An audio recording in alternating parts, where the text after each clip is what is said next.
¿Cómo están? Bienvenidos a un nuevo capítulo del programa de entrevistas Hoy por Hoy, un programa que esta semana hacemos junto a la periodista Daniela Cifuentes. El tema de la semana, sin duda, ha sido la influenza y sus lamentables consecuencias. Ya van 20 personas fallecidas por este virus en nuestro país, 2 de ellas acá en la región del Maule. Según ha informado el Ministerio de Salud, estamos a días de que llegue el pic de las consultas médicas por enfermedades respiratorias, por eso queremos prevenir y protegernos. Hemos invitado a un experto para que nos entregue recomendaciones y consejos. Ya está junto a nosotros el doctor Gustavo Constella, médico cirujano y médico de familia, docente de la Escuela de Medicina de la Universidad de Talca. Doctor, muchas gracias por acompañarnos. Muy buenas tardes. Gracias por acompañarnos, doctor. ¿Se está viviendo una situación diferente a otros años? ¿Está el virus más agresivo? Al parecer, por el número de casos comprobados, que en la época del año en la que estamos es un poco mayor a lo que ocurrió el año anterior, y las consecuencias que estamos teniendo, con mortalidad evidente en los casos que ustedes mencionaban, estos 20 casos con los 2 de la región del Maule, pudiera tratarse de un virus más agresivo. Esto es como decir, en una casa yo tengo un perro, pero hay muchas razas de perro, y aquí decir tengo el virus de la influenza, hay grandes tipos, en realidad son 4 tipos principales, virus A, H1N1, H3N2, para el virus A, después hay subtipos del virus B.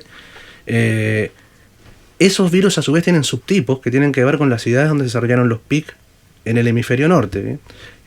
De acuerdo a esos subtipos puede haber mayor agresividad cada año, pero eso es motivo de estudio, aún eso no está comprobado.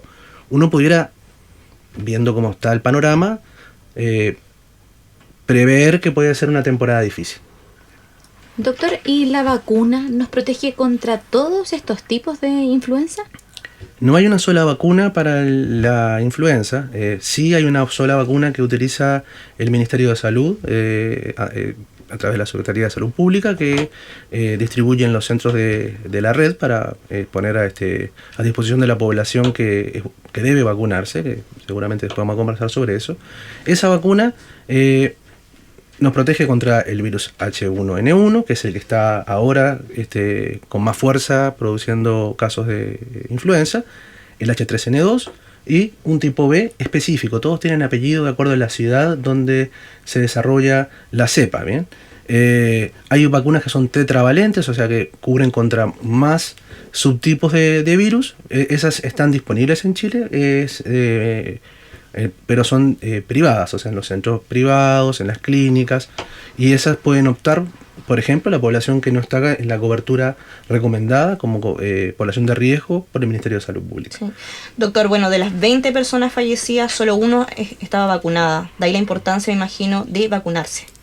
Yo siempre recuerdo, porque el virus de la influenza existe desde hace mucho tiempo, no es un tema novedoso. Ha habido grandes pandemias a nivel mundial durante este siglo, con alta mortalidad a nivel mundial y en Chile. Pero todos recordamos lo lo más cercano, que fue en el 2009, donde esta cepa muta y apareció casi como que terror colectivo, en donde estábamos buscando y comprando mascarillas, tapabocas, que en los aeropuertos medían la temperatura. Estamos hablando de la misma enfermedad, es el virus H1N1. Ese que tanto teníamos, que en ese momento le decíamos gripe porcina, es lo mismo que está pasando ahora. Lamentablemente, las poblaciones tenemos a veces poca memoria, y en ese momento, en el 2009, faltaba que nos arrodilláramos para pedir por favor que alguien inventara la vacuna. Bueno, si la vacuna se inventó, y como dijimos ya hay hasta varios tipos de vacuna, y esa vacuna realmente previene. Previene en todos los casos, como en todo método médico. Hay algunos casos que lamentablemente, o porque no pasó el tiempo suficiente, o porque la persona no desarrolló de adecuada forma la inmunización con la vacuna, puede no resultar, pero la gran mayoría de los casos se vacunan, influenza no van a tener. Pueden tener gripes o resfríos tipo influenza por otros virus que seguramente vamos a conversar más adelante, pero no influenza. Y la influenza es el que tiene alta mortalidad. 20 casos. Pero no podemos olvidar que todos los años mueren 400, 500 personas por influenza. O sea, no es algo extraño. O sea, la influenza tiene una mortalidad, se sabe quién tiene más riesgo de morir si la adquiere, que es justamente las poblaciones de riesgo, que por un tema económico decide el Estado proteger. O sea, sería ideal que todos nos vacunáramos. Los que tienen riesgo, los que no tienen riesgo, porque ahí evitaríamos que no circule tanto el virus en la población. Pero uno tiene que manejar los recursos públicos de una forma inteligente, porque las necesidades son varias, y entonces se protege a las poblaciones que de adquirir la influenza tienen más riesgo de complicarse o morir. Y vamos a conversar precisamente de eso ahora. Estamos en el programa de entrevistas Hoy por Hoy, conversando con el doctor Gustavo Constella, docente de la Escuela de Medicina de la Universidad de Talca. Recordemos cuáles son los grupos de riesgo frente al virus de la influenza, doctora. Hablamos de las embarazadas a partir de la 13ª semana de gestación. Exactamente. Hablamos de niños y niñas. Exacto. Comprendidos principalmente entre los 6 meses y los 5 años, ¿no? Sí, casi hasta los 6 años. Hasta los 6 años. Ya. Menores Hablamos de 6. de los adultos mayores de 65 años y más. Claro. Hablamos también de trabajadores de avícolas y criaderos de cerdos. Hablamos del personal de salud. Ahí bien conoce usted cerca la importancia de que el personal de salud también esté vacunado. Y también, por supuesto, de los enfermos crónicos entre 6 y 64 años. ¿Estamos en lo correcto? Estamos en lo correcto. Bueno, hay que definir que también dentro de los enfermos crónicos hay algunas patologías que están incluidas y otras no. Hay portadores de enfermedades crónicas que no están dentro de las recomendaciones, pero las más conocidas como la diabetes, la hipertensión que necesita tratamiento farmacológico, que lamentablemente es la gran mayoría, la obesidad, que es un tema tan frecuente lamentablemente también, son situaciones, evidentemente la enfermedad respiratoria, el asma, la enfermedad limitante crónica al flujo aéreo, todo ese tipo de patologías son las que más riesgo tienen de complicarse. Y ahí son pacientes que no necesariamente tienen que tener edades extremas, ni menos de 6, ni más de 65, puede ser cualquier edad. Han fallecido personas de mediana edad que estas tenían este tipo de afecciones. Sí. Doctor, bueno, ¿por cuánto tiempo protege la vacuna? La vacuna protege por el año. O sea, en realidad depende las cepas que tiene la vacuna trivalente. Tiene una protección distinta para cada una de las cepas. La H1N1 son 6 meses, la H3N2 hasta 1 año, pero para no complicar el panorama, protegen por la temporada. Claro, ¿sí? Todos los años ir vacunándose. Cada temporada hay que ver lo que pasa en el hemisferio norte, en las ciudades que sean los picos más importantes. Ahí los laboratorios desarrollan los antígenos, que son unos pedacitos del virus con los que hacen la vacuna. Y ahí vienen las recomendaciones para los países del hemisferio sur. Ahora, según las cifras que ha entregado la Seremi de Salud del Maule, dan cuenta de que el proceso de vacunación en la región ha sido óptimo, podríamos llamarlo así, porque ya alcanza un 93% de las personas de los grupos de riesgo vacunadas. Sin embargo, hay un 7% que aún está pendiente. Reiteremos, por favor, doctor, el llamado a ellos y al resto de la población de la importancia que significa esta vacunación.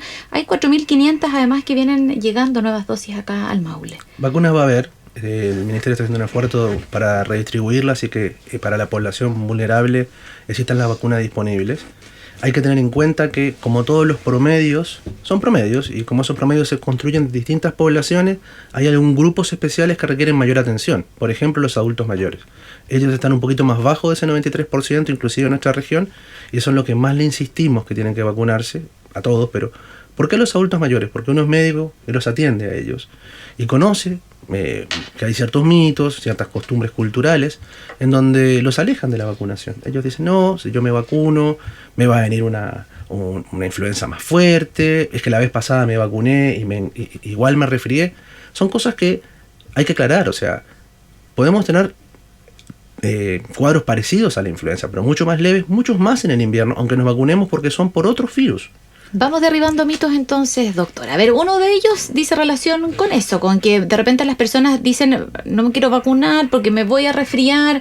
Eso también no, dicen, no, me vacuné y me resfrié. Bueno, se va a resfriar probablemente porque evitar todos los virus del invierno, si uno sale a la calle, tiene contacto con gente, o alguien de la casa sale a la calle, puede ser un adulto mayor que no salga mucho, pero convive con otras personas, sin duda se va a resfriar. Ahora, lo que estamos hablando acá es prevenir específicamente la influenza. Es un virus especial, que ya dijimos que hay varias cepas y que puede causar la muerte. Entonces, a ese tenemos que prevenir. Y las complicaciones de la vacuna, que siempre pueden existir, una de ellas es como una símil gripe, o sea, como una gripe muy leve, de 1 o 2 días de malestar, que nada tiene que ver con los síntomas de la influencia y tiene cero mortalidad. Por lo tanto, vale la pena. Ojalá que no les toque, o sea, que no tengan ese efecto secundario, pero es mínimo y les evita cosas peores. Yo siempre recuerden el terror del 2009, recuerden cómo estábamos todos como población, pidiendo la vacuna. Bueno, la vacuna ya hace tiempo está. Eso los protege.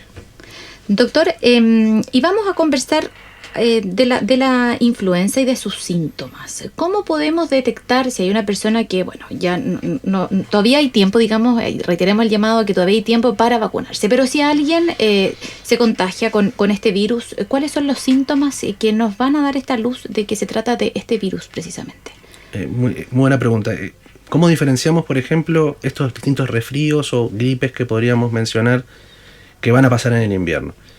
Bueno, característicamente hay una forma de presentación de la influenza que evidentemente puede variar en distintas personas, en distintas poblaciones que tienen más o menos defensa, que pueden responder de una manera u otra. Pero en forma general, lo que caracteriza a la influenza es que rápidamente se instala una fiebre, estamos hablando de temperatura medida en la axila, mayor a 38 grados, las recomendaciones dicen inclusive mayor a 38,5, en forma rápida, estamos hablando que pasó un día, 2 como máximo, ya está la fiebre instalada.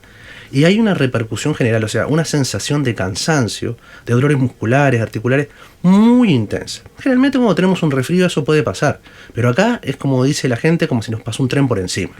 Si eso está ocurriendo, si tenemos fiebre alta, si tenemos una sensación de un cansancio muy grande, ni que hablar si tenemos dificultad respiratoria, podemos estar presentes frente a, lamentablemente, adquirir una influenza, y va a haber gente que se la va a adquirir, porque como dijimos, la campaña de vacunación no incluye a toda la población en forma obligatoria o financiada por el Estado. O sea que sabemos que igual va a haber casos. Es bueno entonces identificar y consultar. La mayor parte de las veces las medidas que se van a hacer son de sostén, quiere decir bajar la fiebre, controlar los síntomas, y no va a necesitar un tratamiento específico, porque queremos y ojalá ocurra que las poblaciones que se afecten no sean las poblaciones de riesgo, que son las que no tienen tanta posibilidad de complicarse. Y además recordemos que hay otros casos que pueden ser portadores del virus y no tener ningún síntoma. ¿Sí? Generalmente también, si sabemos que estuvimos en contacto con alguien que tiene el virus de la influenza o que sabemos que tuvo el virus de la influenza, sabemos que eso, el periodo de incubación es de 1 a 3 días y eso es el tiempo que puede pasar en que nosotros aparezcan los síntomas si estuvimos en contacto con alguien que tiene el virus de la influenza. Sí. Bueno, doctor, ¿las personas que no pertenecen al grupo de riesgo aún están a tiempo de vacunarse? La vacunación tiene aproximadamente 10 a 15 días como para ya empezar a tener una protección total, pero del segundo o tercer día de la vacunación ya se están generando anticuerpos que nos pueden ayudar, de repente no a enfermar, pero que la reacción frente a la enfermedad sea menor. Así que sí, claro que están a tiempo. El pic no vino todavía, y además vivimos en la región del Maule y tenemos una suerte epidemiológica que suele pasar el pic en Santiago primero que en la región del Maule. Habitualmente hay 2 semanas de desfase, así que tenemos tiempo. Si decimos que 15 días, nos da el tiempo. Como siempre, a última hora, pero a tiempo aún. Y vuelvo a decir, la vacuna está, puede evitar complicaciones. Uno no piensa que le van a pasar las cosas hasta las cosas pasen. Esto puede ser, la verdad, puede causar la muerte, por lo tanto puede causar un drama familiar. ¿Bien? Estamos en el programa de entrevistas Hoy por Hoy conversando con el doctor Gustavo Constela respecto al virus influenza, sus efectos. Vamos a separarnos un par de segundos y ya estamos de regreso con más Hoy por Hoy.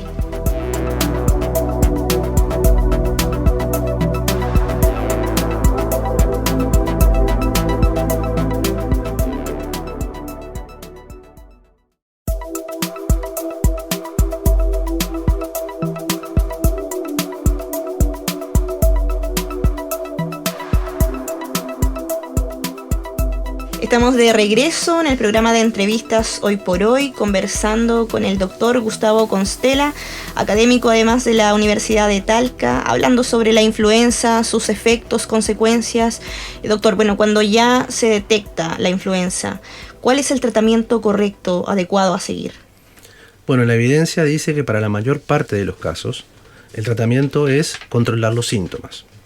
El dolor, la fiebre, el malestar general. La gran mayoría de los pacientes va a poder mantenerse en sus casas, ¿bien? Pero hay los pacientes que se complican, bien, las poblaciones de alto riesgo, pueden requerir hospitalización y pueden requerir también antivirales. ¿Bien? Los antivirales específicos, que en principio se recomendaban más en los primeros años, hablamos del 2009 hasta el 2012, después empezaron a reducirse mucho más su indicación y solamente tienen que ser indicados para poblaciones de alto riesgo que tengan ciertas condiciones médicas y que generalmente se define en los centros hospitalarios. O sea, las personas en general deben consultar, ¿bien? Deben consultar. Si tienen síntomas como los que hablamos en el bloque anterior, si se dan las características de una fiebre muy alta, un decaimiento general muy fuerte, una gripe realmente pesada, deben consultar y bueno, el equipo médico le va a orientar hasta dónde llega el tratamiento. Pero ya para adelantarles, la mayoría de las veces va a ser antiinflamatorios, antipiréticos y medidas generales, hidratación, ¿bien? Y las primeras horas nos imaginamos que son claves también, doctor. O sea, preferible ser precavidos, consultar a tiempo, no esperar demasiado para ir y detectar que si se está frente a la influenza u otro virus, ¿no? Sin duda, es una de las cosas interesantes de lo que estábamos hablando. Uno maneja números de tantos afectados por el virus de la influenza, pero convengamos que la mayor parte de las veces que se consultan no se hacen pruebas rápidas para saber qué virus es. Por lo tanto, se aplican medidas generales y muchas veces no se identifica si es una influenza o no. ¿En quién se va a prestar más atención? En las poblaciones que pueden tener complicaciones graves. Sobre todo ellas, si no se vacunaron, bien, y ya ahí no le vamos a cobrar el que no se vacunaron, sino a tratar de ayudarlos para que no haya complicaciones, sobre todo ese grupo de poblaciones ante la aparición de síntomas como los que nosotros comentamos, deben concurrir inmediatamente a un centro de salud. Las complicaciones aparecen en el transcurso de la enfermedad y si hubiera que indicar antivirales por el tipo de población y por el riesgo alto que puedan tener de complicaciones, cuanto antes se aplique, más beneficios tiene. Y el contagio, doctor, también es importante porque al momento de detectar un caso de influenza al interior de una familia o de algún establecimiento educacional, por ejemplo, ¿se debe activar también algún protocolo? Bien, sí, es súper importante primero recordar el tipo de contagio de la influenza, que es un contacto a través de las gotitas de la saliva, ¿bien? Que un paciente que tiene un resfriado, una influenza, va a estornudar y puede directamente estornudar sobre otra persona y transmitirle directamente los virus, pero puede estornudar sobre elementos de la casa o de un lugar público, cualquier persona tocar esos elementos y después acercarse la mano a la boca, a la nariz, y con eso basta para que el virus penetre a la vía respiratoria y pueda darse el contagio. Por lo tanto, existen medidas de profilaxis también antiviral para ciertos grupos de riesgo que están enfrentados a casos probados de virus de la influenza, que no es lo más usual. Las medidas más recomendadas tienen que ver con el comportamiento de aquel que pudiera tener un virus de la influenza. No es necesario estar seguro que uno lo tiene, basta con que estemos resfriados, basta que estemos con tos, con estornudo. Mencionamos antes que hay personas que tienen el virus y no tienen esa respuesta clásica, pueden inclusive no tener ningún síntoma, pero pueden tener un síntoma de un resfrío leve y estar portando o transmitiendo el virus de la influenza. Entonces tengamos un poquito de respeto y de compromiso por el de al lado. Entonces, si tenemos que, ojalá, tener este problema de salud y estamos activos y vamos a salir de nuestra casa, es muy importante que ojalá tengamos pañuelos desechables, que estornudemos sobre los pañuelos. Y si no los tenemos, nos pilló desprevenido, recién empezó, no nos dio tiempo de tener el pañuelo, estornudemos sobre el codo, ¿bien? Pongamos un poquito, evitemos que las gotitas de saliva caigan directamente sobre otra persona o sobre elementos que después puedan generar el contagio. En la casa, fundamentalmente, identificar cuando hay estos síntomas y lavarse adecuadamente las manos, porque claramente dijimos que las manos, si se acercan a la boca o a la nariz, llevan el virus, pero si no se hace un lavado, eso lo va a evitar. Y casi que es imposible tocar cosas en donde las movemos. Por lo tanto, el lavado de manos apropiado, el cuidado de cómo estornudamos y dónde estornudamos, el portar elementos que nos sirvan para poder evitar el contagio, es muy, muy importante, más por el tema numérico de lo que significa la profilaxis con medicamentos, que es para un grupo muy reducido. Sí. La ventilación también de las casas, la ventilación de las salas de clase. Es súper importante. Estamos en invierno, hace frío. Otro tema son los tipos de calefacción que usamos en nuestra casa. Evidentemente, las calefacciones que son más contaminantes favorecen la transmisión del virus. Entonces, cada cierto tiempo es bueno ventilar. Sí. Hay que ventilar. Y sobre todo, otra cosa que no deberíamos ni hablar porque sabemos que es malo, pero que es una realidad, que es el hábito tabáquico, el fumar. Si hay elementos, si hay integrantes en la familia, nunca debemos fumar en una casa, en espacios cerrados, nunca, porque estamos dañando al de al lado, y sobre todo si hay niños. Pero si no pudimos todavía controlar este problema, si tenemos en la casa gente resfriada, por favor, el esfuerzo máximo de no fumar, porque eso también ayuda a que el virus se contagie. Súper importante esos consejos, doctor. ¿Qué se recomienda además para el grupo familiar que se relaciona directamente con la persona que tiene influenza? Si dentro de ese grupo no hay personas que tengan enfermedades muy precisas, que están inmunocomprometidas o que sabemos que pueden tener mucho riesgo de complicarse frente a una influenza, las recomendaciones que hablamos con anterioridad. Si existen poblaciones, pacientes crónicos complejos, que todas las familias que lo tienen saben quiénes son, bueno, ahí hay que consultar también para ver si es necesario que reciban el tratamiento médico con antivirales, que es quimioprofiláctico, así se denomina, es para evitar la afección, ¿bien? Que en este caso sería por 10 días de toma antiviral. El tratamiento, cuando es tratamiento para el virus de la influenza, como tratamiento son 5 días, lo que cambia es las veces que se toman el día. Pero eso, vuelvo a decir, es bajo indicación médica y no se pueden hacer recomendaciones generales porque puede ser peligroso.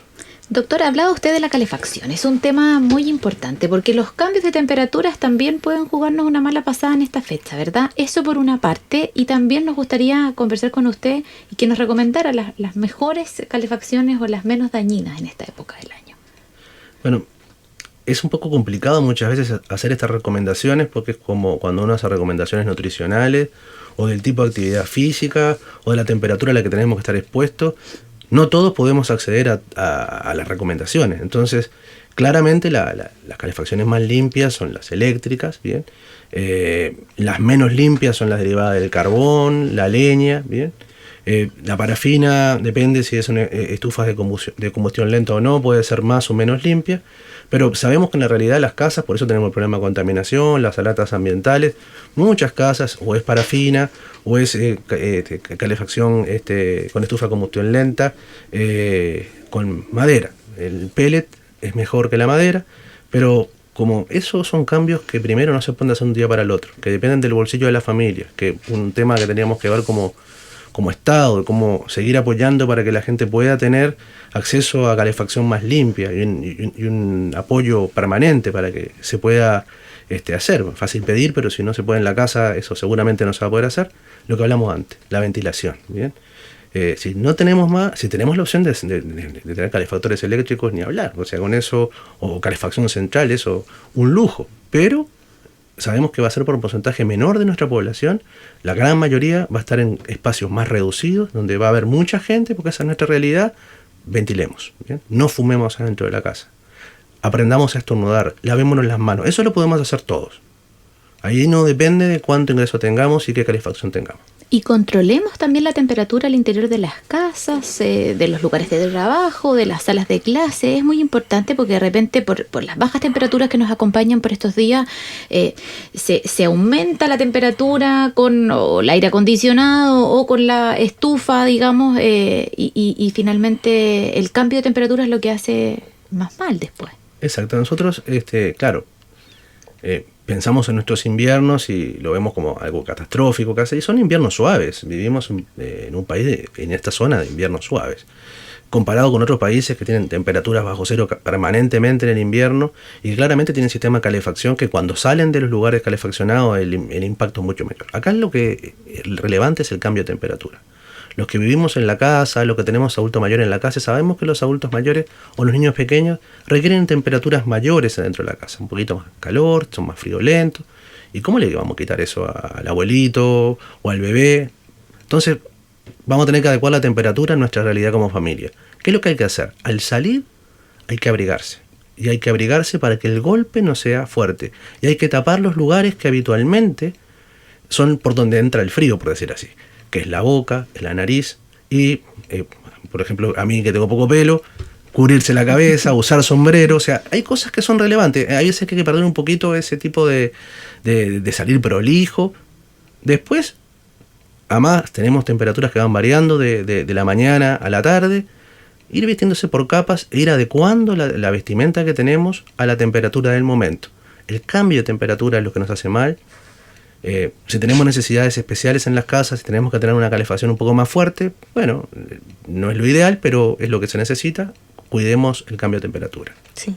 Bueno, la influenza no es el único virus que nos puede afectar durante el invierno. ¿Cuáles son las enfermedades respiratorias más comunes durante esta época? Bueno, por peligrosidad, para ir así en un tipo de ranking, ya hablamos del que nos ocupó todo este tiempo, que es el virus de la influenza, pero sabemos que el virus sincicial respiratorio, que suele preceder, que suele venir un poquito antes en el pic, que el virus de la influenza, también es un virus peligroso, es muy frecuente, y aquí estamos hablando de poblaciones objetivos distintas o como un impacto diferente. El virus sincicial respiratorio afecta a todas las personas, de todas las edades, pero es en los niños, y sobre todo en los niños pequeños, donde puede ser grave, bien, y puede producir mortalidad. Bueno, aquí es muy importante la consulta precoz. Si uno tiene un niño menor de 2 años en la casa, bien, y tiene un cuadro respiratorio, en donde hay dificultad para respirar, fiebre alta, no puede tratar de resolverlo con medidas de la casa, ¿bien? Tiene que consultar porque es un niño que está por su edad en un grupo de riesgo. Y muchas veces estos virus no se diferencian tanto, o sea, nosotros mismos como médicos tenemos orientaciones, pero en cuanto está el paciente ahí muchas veces no sabemos. Por eso los test rápidos, que vuelvo a decir no están lamentablemente a disposición de todos, serían tan importantes. Uno hace el test rápido y dice, bueno, virus sincicial respiratorio, virus influenza, bien, y tipo de virus de influenza y cómo obramos en ese caso. Como no tenemos esos elementos en todos los lugares de atención, muchas veces nos guiamos por la clínica y a veces la clínica no es tan clara y por eso lo mejor es consultar, porque si no se nos cuesta a nosotros como médicos, en la casa menos vamos a poder hacer el diagnóstico. Después hay otros virus que son menos agresivos, pero que son muy prevalentes, o sea, son muy frecuentes y causan muchos resfríos o pseudogripe o parecido a la gripe en el invierno. Está uno que hasta por el nombre es parecido a la influenza, que es el virus parainfluenza. Tenemos virus como el adenovirus, que es un virus que da cuadros prolongados y que tiene la característica además que la influenza puede pasar, que puede haber cuadros digestivos, pero es más raro. En el adenovirus es bastante más frecuente, que puede dar en algunas personas del grupo familiar cuadros respiratorios y en otras cuadros digestivos con vómitos y diarrea. ¿Bien? Además existen enfermedades que son ya del grupo bacteriano, ¿bien? Que también son prevalentes en el invierno porque el frío y las condiciones de temperatura favorecen su transmisión y también tenemos que estar presentes. Ahora, la forma de presentación son diferentes y la forma de contagio son diferentes. Doctor, bueno, ya comenzamos a llegar al término de nuestro programa. Estamos muy agradecidos de la conversación, de todas estas medidas de protección, de prevención. Nos aclaró muchas dudas. Reiteremos el llamado y la importancia de la vacunación para quienes aún no lo han hecho, ¿verdad? Y también a extremar con simples medidas el cuidado, evitar los cambios de temperatura, lavarse las manos, estornudar en el codo en un pañuelo desechable. Son la ventilación de las casas, por ejemplo, sencillas medidas que pueden hacer de este invierno uno mucho más seguro para todas las familias, ¿sí? Exactamente, los queremos a todos escuchando esta misma entrevista el próximo año, así que a cuidarse. Gracias, doctor. Antes de que se vaya, queremos regalarle además nuestra última edición, la edición de junio de nuestra revista Ciudad Comunicada, que ya está disponible en distintos puntos de la región del Maule. Precisamente hablamos de eso en esta edición, por el invierno protegido y cómo enfrentar el frío preparados. Felicitaciones. Gracias también a la Dani por habernos acompañado en este programa. Gracias, por supuesto, a nuestros auditores y televidentes por haber estado junto a nosotros. Muchas gracias.